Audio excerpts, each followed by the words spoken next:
Hey there, cats and kitties. I am the Blues Man, Johnny Blues, and with this video, we're discussing my thoughts on episode 11 of the anime series 3D Kanojo Real Girl. And I gotta say, I thoroughly enjoyed the majority of this episode. Much as I had touched upon in my previous episode discussion video talking about episode 10, I had said the previous two episodes to that left a lot to be desired for me. But episode 10 was a thorough pickup for the majority of it. And then there was kind of like a turning point where, I went off on a tangent in my review of that episode, talking about certain speculations that I had for the future of this series and impending doom and everything like that. And there was an aspect to this episode that followed suit almost exactly to that point, where, I'm watching like almost the full 3/4, a little more than 3/4 of this episode, and I'm invested. I'm enjoying the hell out of it. I'm loving the characterization. I'm loving the interplay between the characters.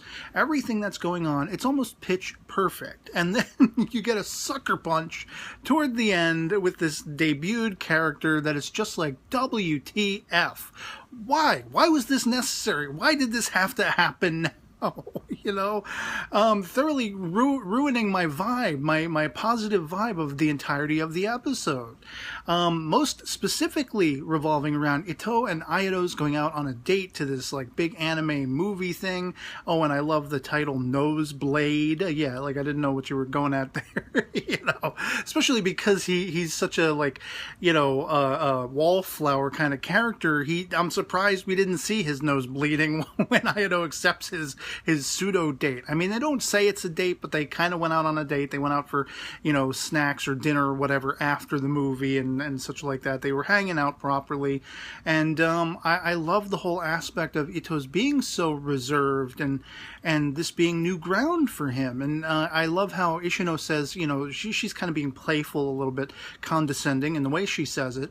But the idea of youth blossoming, I mean, that is the estimation of Ito's whole life, at this point. I mean, we call back to not too long ago in a flashback in this episode where forget girls, forget 3D girls. I'm all about the 2D girls, typical otaku sort of mindset, especially in anime. And I really loved that, Satsui kind of, all of the stuff with Satsui and Iroha was kind of put on hold for the most part, to focus not only on Ito and Ayado, but Ishino as well in her own way. I was damn near flabbergasted that the a-hole who was making fun of her in the hallway episodes back now, ends up like running across her, and I guess she decides to go out with him again or something, and then she ends up stood up, and I wanted to choke the son of a bitch, all over again. I was hoping Iroha would come out from like the woodwork somewhere and snap his neck or something like she did the last time. Because Ishino, for her part, even though I have said she was kind of a regressive character from where we first met her to the evolution of her friendship with Satsui and Iroha and Ito and everything like that, and then she kind of backpedaled a little bit in her characterization.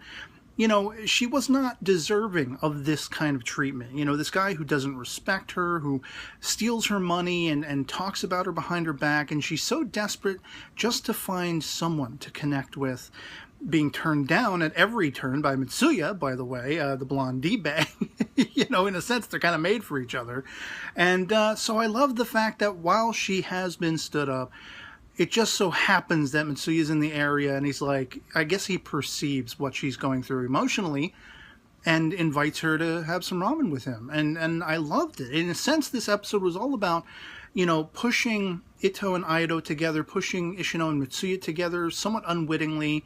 But, we're talking about four characters who, in their respective couplings, really complement each other. And that's something I'd really like to see. I'd really like to see them grow together, both of these respective couples. And so focusing the entire episode on that was great. I loved it. I was thoroughly invested. I was like, man, I got the feels. I got the heartwarming sensations. I'm like, oh, just like the last episode, and I'm loving it. And of course, then, there was some strangeness, I will have to say. Cutting back and forth between the whole picnic affair that follows the movie date with Ito and Ayado.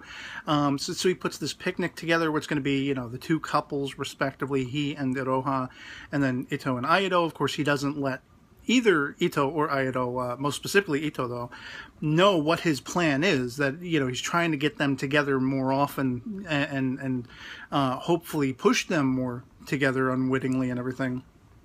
And he doesn't even let, like, Iroha know what that's all about.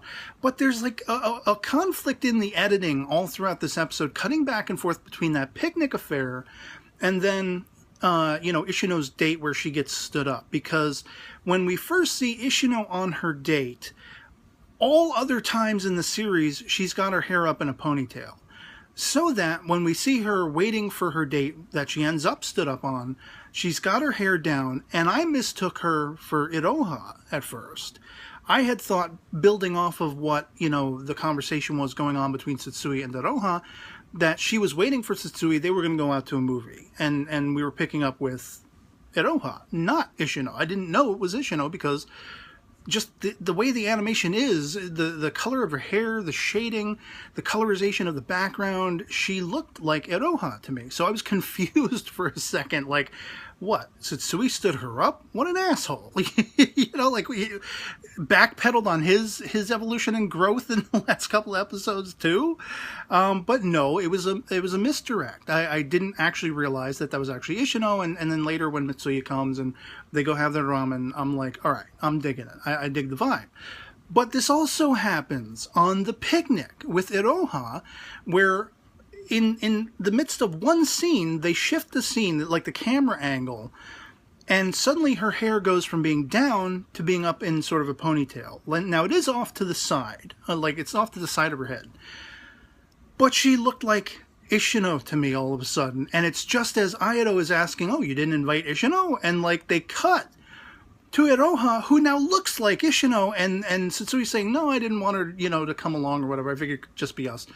And I'm like, what the fuck? Is that Ishino? And no. Oh, okay, it's Iroha. First, like, she put her hair up in between the two scenes. We never saw it. It just happened, seconds apart. And that threw me off. But then that wasn't nearly as bad as the gut punch, the sucker punch of the debut of Chika, air quotes, the little brother of Iroha in the end, coming and cold cocking Satsui because he doesn't think he's good enough for his, air quotes, little sister or whatever, or elder sister, whatever it was. I don't even remember if they said he was the younger brother or older brother or whatever. I think she said it was her younger brother. It doesn't matter because apparently he doesn't know any bounds. He's like putting his hand on her later on back at their house, like, I was so worried about you. I was traveling abroad, but I came back just for you. I need to be by you. I need to be near you. I should let no man have you, And I'm like, what the hell is this sick, twisted shit all of a sudden?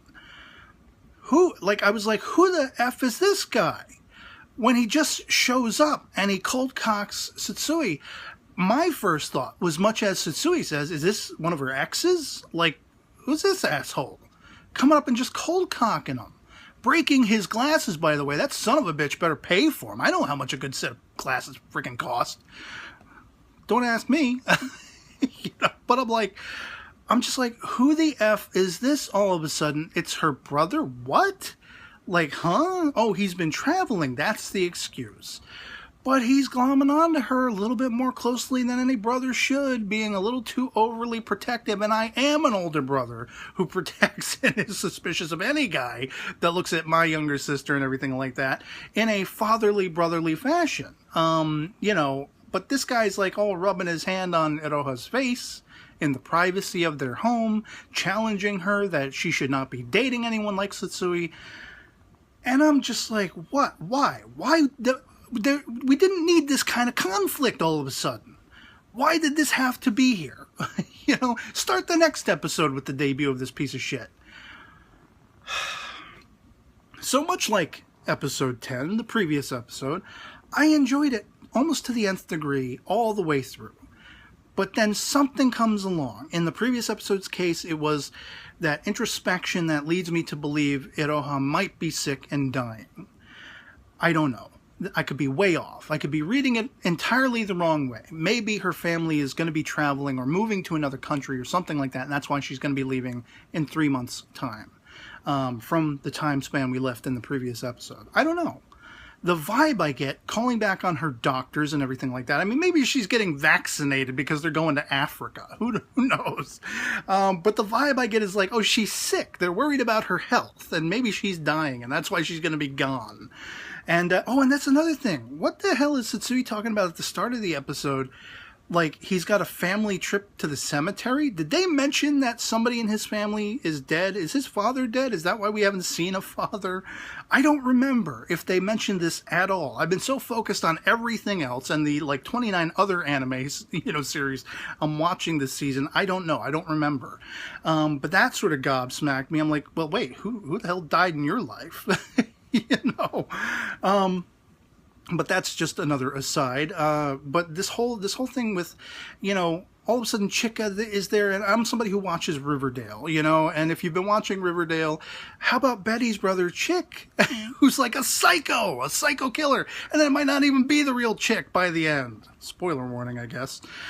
But so yeah, I loved this episode, the majority of this episode. Ito and Ayato going out on their date, being smitten with each other, kind of sort of, at least more so on Ito's side. I don't think Ayato really sees him that way yet, but maybe there's a potential for that growing, becoming a thing. If she recognizes how he feels for her, and the challenge, the interpersonal challenge within him, the fear, the reluctance of bringing that about, of talking about that, seeking Satsui's help. Satsui's trying to reach out for him and comfort him and boast him up, support him.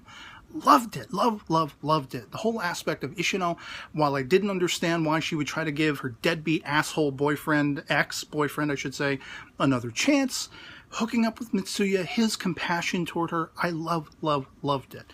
I loved the fact that Iroha got on board with Satsui after reprimanding him for being a dolt, about trying to push Ito and Ayato together. Everyone's interpersonal interconnectivity was great, was aces in this episode until Chica's debut. And I was just like, what the why? Why did you have to ruin the vibe? Why'd you have to kill the vibe?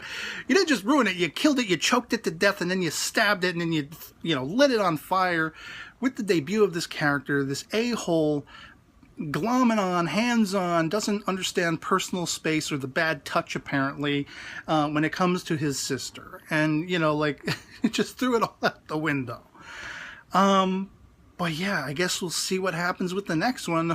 Hopefully it follows somewhat suit with the, episodes 10 and 11 now, that were mostly pretty good. I hope it's mostly pretty good. If there has to be anything bad, I hope they save it, for a very small amount of the episode. Because overall, I love this one. And so, yeah, until the next one, that'll be pretty much it for me on this. Hope this video finds you well, and I'll catch you all later. Peace.